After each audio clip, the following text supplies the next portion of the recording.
This story is based on actual cases from the files of Ministry of Finance, Department of Revenue. However, all characters are fictional and not intended to represent any persons dead or alive.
Park कर लो।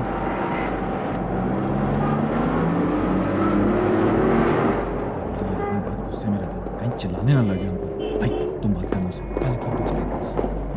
अच्छा देखो वही commit करना जितना possible है।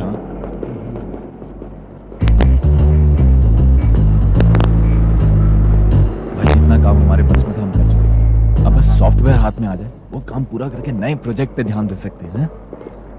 Software हाथ में आए तब ना, और तब ना जाने कब पूरा होगा, हफ्ता महीना न जाने कितना टाइम लगे। भाई पता नहीं क्यों मुझे कुछ गड़बड़ लग रही है। सिक्स सेंस यू नो, कहीं ऐसा तो नहीं हमने अपने बस से ज्यादा ऑर्डर्स ले लिए। शंकर, सर उठाकर ऊपर देखना सीखो। अगर जमीन पर नजर गड़ाए रखोगे तो वहीं रह जाओगे। न जाने किस मनूस घड़ी में मैं तो अपना पार्टनर बनाया था। मेरी मद्रास आने से पहले क्या थे तुम? Anyway, let us deliver this consignment, then we will review this partnership. तुमने 4 क्लाइंट्स को महीने भर में पूरा सेटअप करके देने का वादा किया, किसी देरी के लिए कोई मार्जिन नहीं रखा। मान लो कुछ हो जाता है तो क्या जवाब देंगे मिस्टर दलाल को, अन्ना राव को और सुरेश को? और फिर जापान से जहाज चलेगा कब, पहुंचेगा कब? 3 दिन उसको सिंगापुर में भी रुकना है। क्लाइंट्स तो इसको बहाना समझेंगे ना। We must sue the shipping company and the ship. लोगों से तरक्की नहीं देखी जाती है हमारी। You should have planned all this before. Good morning. Good morning, sir. Dalal is expecting. Please be seated. Thank you.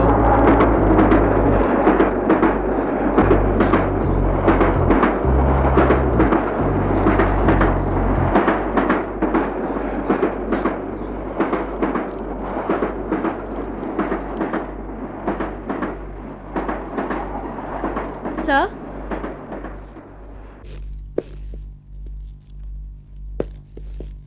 Good morning, Mr. Dalal. Please sit down. Thank you. Miss Jaya, Yes? इनकी file लेकर आओ। हरी Yes, sir.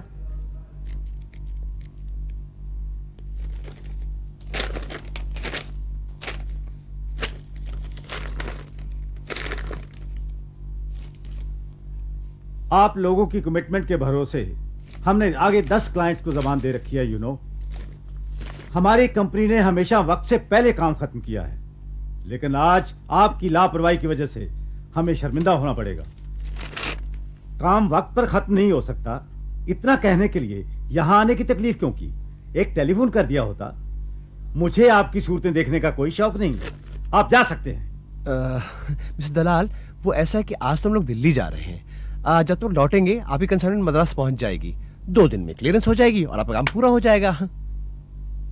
आप दिल्ली से वापस कब लौट रहे हैं? 10-15 दिन में। 10-15 दिन? क्या मजाक कर रहे हैं?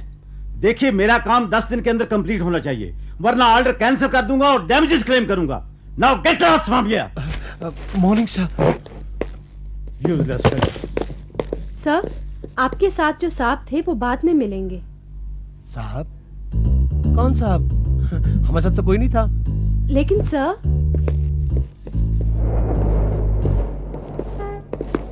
समझ में नहीं आ रहा। अगर ये काम वक्त पे नहीं हुआ तो ये गाड़ी डिलीवरी कैसे लेंगे? रवि साहब, यही तो मैं आपको समझाने की कोशिश कर रहा हूँ।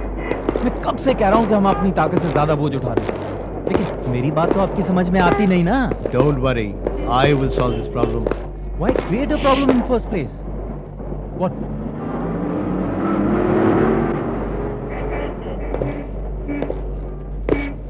That man is threatening, you know.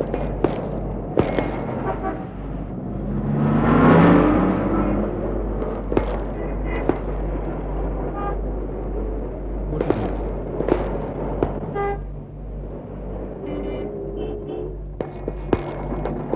Hey, mister! Hey, mister! सुनिए! भाई साहब! Hey! भाई साहब सुनिए, 1 मिनट! हेलो! ये क्या बदतमीजी है? Idiot.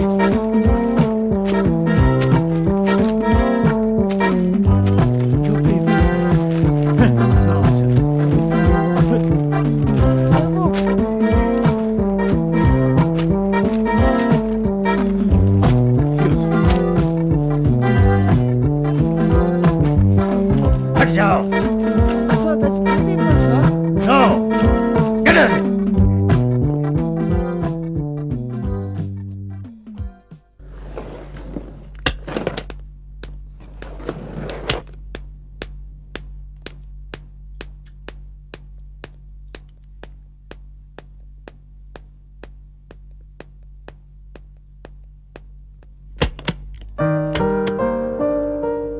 Good afternoon. अपने पिछले लेक्चर में हार्बर पे आने वाले कंटेनर्स की चेकिंग में हमें जो मुश्किलें आती हैं उन्हें डिस्कस किया था। आज के इस सेशन में हम डिस्कस करेंगे इन्फॉर्मर्स को, हमारे काम में इनका कितना योगदान होता है और ये किस किस किस्म के होते हैं। हमारे पिछले कई पेचीदा केसेस में इन इन्फॉर्मर्स का काफ़ी हाथ रहा है। इन्फॉर्मर्स मतलब सूचना देने वाला या खबर पहुंचाने वाला। ये 3 तरह के होते हैं। पहला, चांस इन्फॉर्मर्स, यानी उसके लिए इन्होंने कुछ काम नहीं किया होता, बस वो किसी को स्मगलिंग करते देख लिया या उनके कानों में ऐसी खबर पड़ गई जिसका स्मगलिंग से कोई कनेक्शन हो। ऐसे लोग हमें या दूसरी अथॉरिटीज़ को कांटेक्ट करते हैं किसी भी तरीके से, मगर इस तरह के लोग बहुत कम रहते हैं। दूसरी किस्म है नेबरहुड इन्फॉर्मर्स, जो आमतौर पे शहरी नागरिक होते हैं। ये ऐसी जगहों पे रहते हैं जहां अंडरवर्ल्ड ऑपरेशंस चलते रहते हैं। ये लोग हमसे संपर्क करने में संकोच करते हैं और इन्हें अपराधियों के हाथों बेवजह मरने का डर भी होता है। तीसरी और सबसे ख़ास किस्म है इन ग्रुप इन्फॉर्मर्स की। ये लोग या तो अंडरवर्ल्ड का एक हिस्सा होते हैं या उनके दुश्मन होते हैं। ये लोग इन्फॉर्मर्स बनते हैं या तो बदले की भावना से, या इनका दिल बदल जाए और ये अपना रास्ता बदलना चाहें। मैडम, ऐसे इन्फॉर्मर्स हमारे संपर्क में कैसे आते हैं और हमें कैसे पता चल सकता है कि इन्फॉर्मेशन सही है या गलत? पक्के इन्फॉर्मर्स ढूंढ निकालना बड़ा मुश्किल काम है, क्योंकि अपराधियों की दुनिया बहुत बड़ी होती है और उसमें से अपने काम का आदमी खोजना वैसा ही है जैसे भूसे के ढेर से सुई ढूंढना। हम सिर्फ इंतज़ार ही कर सकते हैं कि पहला कदम वो उठाएं। कभी वो फ़ोन पे खबर कर देते हैं, कभी कभी चिट्ठी के ज़रिए जिस पे नाम पता नहीं लिखा होता। इन्फॉर्मेशन हमें किसी भी तरीके से मिले, हमारा फ़र्ज़ ये बनता है कि हम जोश में आकर इन्फॉर्मर से इस तरह के सवाल ना करें कि वो कौन है और उसे ये सूचना कहाँ से मिली, या फिर वो इन्फॉर्मर क्यों और कैसे बना। उसकी जगह हमें चाहिए कि हम इन्फॉर्मर के इस कदम का पूरा आदर करें और ये आश्वासन भी दें कि उसे हमारी तरफ से पूरी सुरक्षा मिलेगी। उसे ये भी बताएं कि हमारा साथ देने में उसका फ़ायदा ही फ़ायदा है। वो कैसे मैडम? फायदा कैसा? हमारी मदद करने से उन्हें क्या मिलेगा? Good question. उसे बहुत बड़ा इनाम मिलेगा। जो माल हम उसकी सूचना की वजह से पकड़ेंगे, उस माल की जो कीमत होगी उसका 10 से लेकर 20% तक इन्फॉर्मर को मिलेगा। हुआ ना इन्फॉर्मर को फ़ायदा। और इन पैसों पर कोई टैक्स भी नहीं लगता। This reward is tax free, क्योंकि ऐसा करके वो ना सिर्फ अपराधियों को पकड़वाने में सरकार का साथ दे रहे हैं, बल्कि इतनी बड़ी देश सेवा भी तो कर रहे हैं। So they have everything to gain only.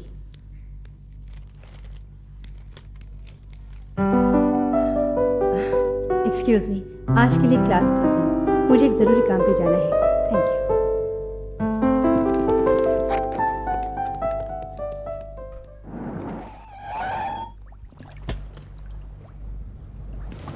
Husaini, बैठो।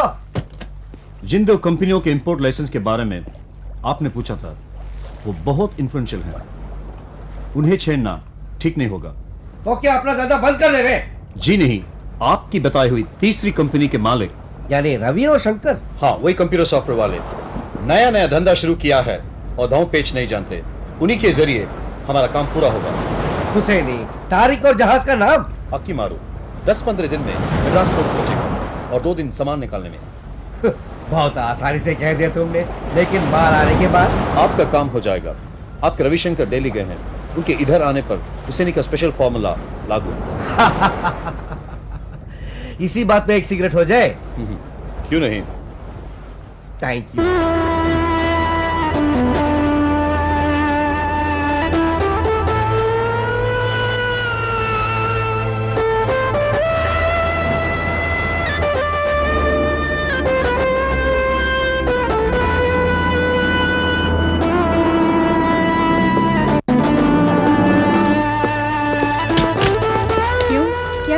अमृतलिंगम एक बार फिर हमें चकमा दे गया। मगर कब तक बच पाएगा? हमें खबर मिली है कि सिंगापुर से 3 जहाज आ रहे हैं। उन 3 जहाज़ों में से एक जहाज में 1 करोड़ का वीडियो सॉफ्टवेयर आ रहा है और वो अमृतलिंगम ने किसी और के कंटेनर में छुपा के मंगवाया है। कोयल अक्सर कौवे के घोंसले में ही अंडे देती है। यू आर राइट, लेकिन अमृतलिंगम का सामान किस कंटेनर, किस शिप में आ रहा है, ये हमें कैसे पता चलेगा? ये हमारी प्रॉब्लम्स है, हमें सॉल्व करनी पड़ेगी। जहाज़ों के मद्रास पहुंचते ही इम्पोर्टर्स और इम्पोर्टेड गुड्स की लिस्ट मंगा लीजिए, स्पेशली सॉफ्टवेयर की। बाय द वे, पिछली बार उस आदमी ने जब पूरी कंसाइनमेंट क्लियर कराई थी, उस वक्त जो आदमी ड्यूटी पे था, मैं उस ऑफिसर से मिलना चाहती हूँ। उसका पता लगाइए। चलिए।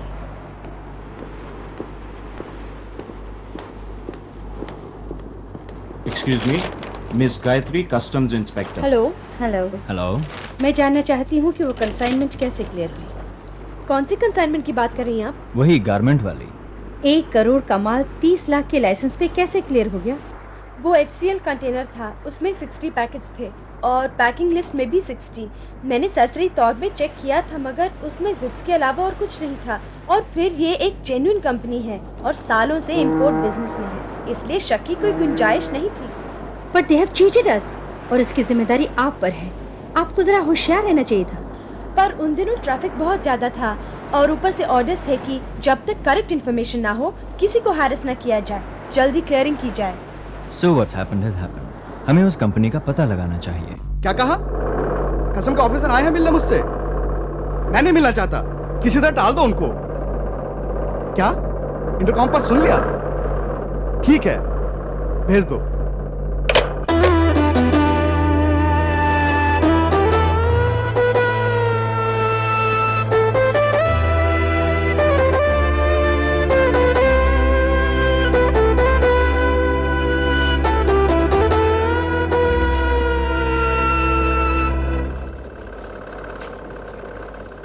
तो आपको पता चल गया? क्या पता चल गया? यही कि मैं निर्दोष हूं।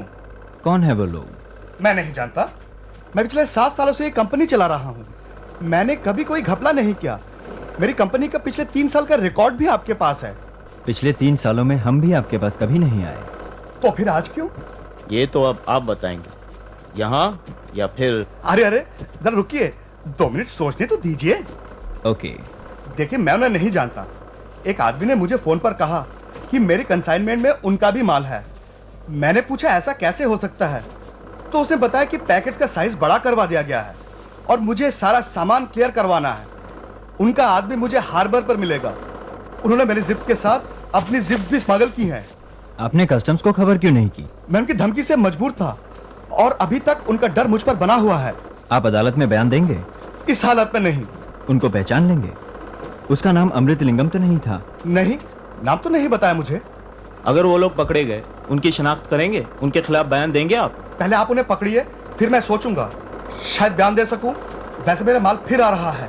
अगर उन लोगों को पता चल गया तो मुझे फिर फंसा देंगे। अगर ऐसा हुआ तो फिर हमें फोन कीजिएगा। जरूर। Good day. विजय, इसके ऊपर थोड़ी नजर रखनी पड़ेगी। Let's go.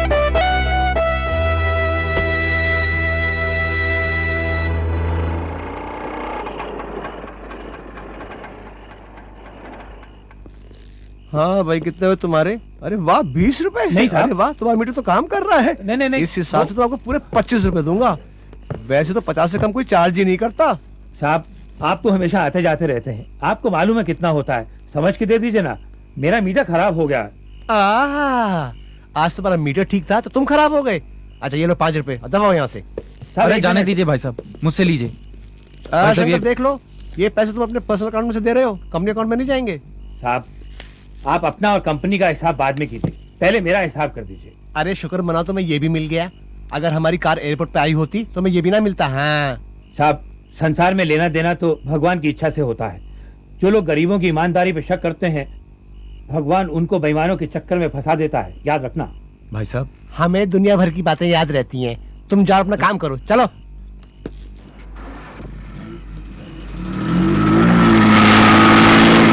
और हरीशचंद्र जी बड़े जनरस बन रहे थे, एक्स्ट्रा पेमेंट कर रहे थे। शरीफ आदमी था वो। ब्लैक बैग कहाँ है? कौन सा बैग? अरे जिसमें कैश डॉक्यूमेंट्स पड़े हैं। ऑटो से उतारा नहीं क्या? मर गए। ऑटो!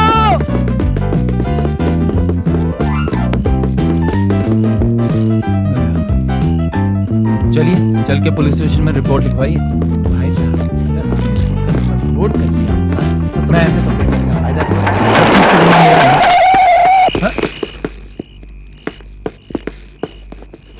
अरे तुम, मैं शंकर से कह रहा था कि तुम आओगे, तुम जरूर वापस आओगे, है ना शंकर? मैं तुमसे कह रहा था ना।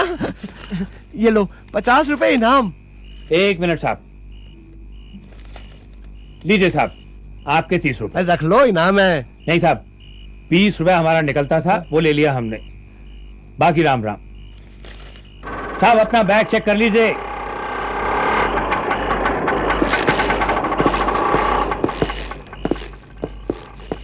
ए भाई, शक की भी हद होती है भाई।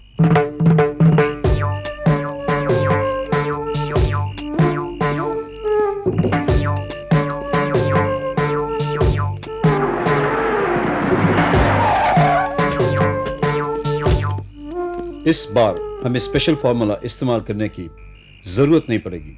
जरूरत पड़ेगी या नहीं, इसका फैसला करने वाले तुम कौन हो? तुमने हिम्मत कैसे की?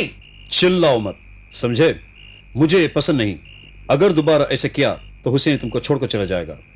ये गलती करके तुम अपने लिए बहुत बड़ा खतरा खरीद लोगे हुसैनी।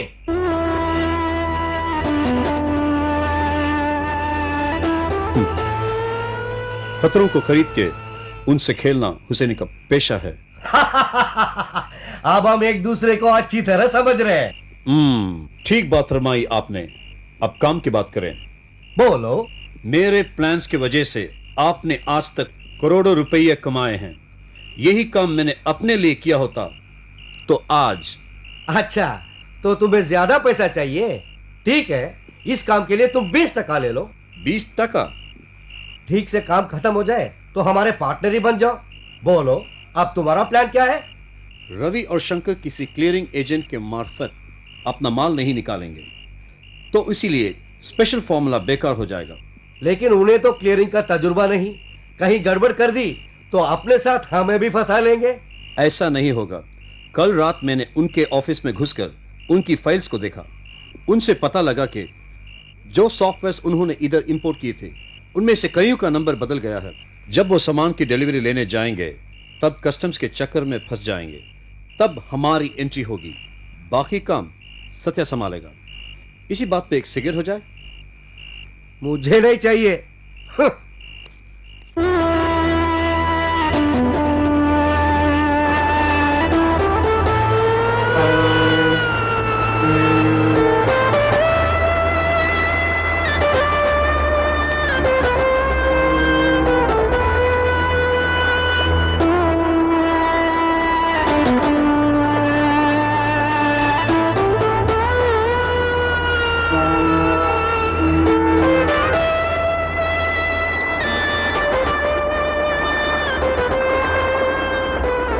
रुक्मणी, जिन 3 जहाज़ों का हमें इंतजार था वो आ गए हैं। उनमें से एक तो बर्थ भी हो चुका है, मगर इनमें से किस पर अमृतलिंगम का सामान आया है इसका क्लू अभी तक हमें नहीं मिला है।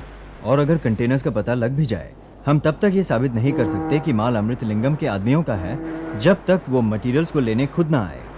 लेकिन ये बात तो पक्की है कि आज चोरी का माल अमृतलिंगम के लिए जरूर आ रहा है। अमृतलिंगम खुद सामान लेने नहीं आएगा, वो किसी के जरिए ही अपनी कंसाइनमेंट की डिलीवरी लेगा। लेकिन तब तक हमें खाली हाथ तो रहना नहीं चाहिए, हमें कहीं ना कहीं से शुरुआत करनी ही पड़ेगी। विजय, तुम ये लिस्ट चेक करो और पता करो इनमें से इलेक्ट्रॉनिक गुड्स के कितने इंपोर्टर्स हैं।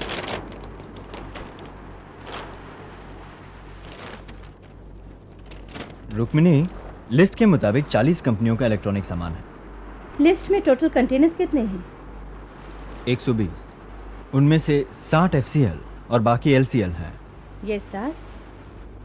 लेकिन सारे कंटेनर्स को चेक करने के लिए हमें तमाम इंपोर्टर्स को यहाँ बुलाना पड़ेगा, क्योंकि कंटेनर्स को चेक करते समय इंपोर्टर्स या उनकी प्रतिनिधियों को यहाँ मौजूद होना चाहिए। अगर हम ऐसा करें तो इंपोर्टर्स को हद से ज़्यादा परेशानी होगी और हमें उन्हें यहाँ बुलाने में काफ़ी वक्त भी लग सकता है। वही तो है प्रॉब्लम, सभी कंटेनर्स चेक किए बिना कंसाइनमेंट की डिलीवरी नहीं होनी चाहिए।